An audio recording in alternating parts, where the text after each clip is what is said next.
friends, today's tip is one that helps me find and organize some of the many files that are shared with me that I might want to access later. Are you one of those folks who is super organized and wants everything to have a place and everything to be in its place? Well, if so, the Shared With Me section of Google Drive probably drives you nuts. Here's the thing, those files that are shared with you do not belong to you. The Shared With Me section is more like a filter that shows you all of the files that other people have been generous enough to share with you. So you really have limited control when it comes to organizing shared files that you do not own. The important thing to keep in mind is that when you try to clean up your Shared With Me section, do not delete files. Files that are owned by different Google accounts but shared with me don't necessarily live in my drive.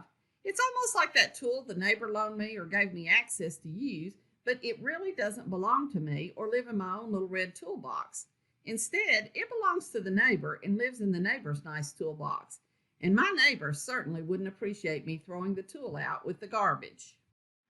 If I want to add these shared files to my drive and organize them into folders, I can do that, however. So if I select one of these files by right-clicking on it, I will get a pop-up that offers several options. This option right here, Add Shortcut to Drive, holds on to the link to the original, but it allows the file to appear in more than one location. So it can live in my neighbor's drive, but it can also be accessed via my own drive. Then I can navigate in Drive to the folder where I want the file to be added to my drive and select Add Shortcut. Now, the original owner still retains ownership and the file still lives in the owner's Google Drive, but I also have access to it in my own Google Drive in the folder I chose. The owner doesn't see my folder or anything else that is in that folder unless I share it. One more time, I just locate the file in my Shared With Me section of Drive. Right-click to get a pop-up, choose Add Shortcut to Drive.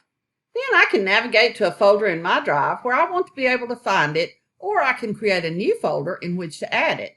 Google will tell me that only the owner of the new folder can delete shortcuts.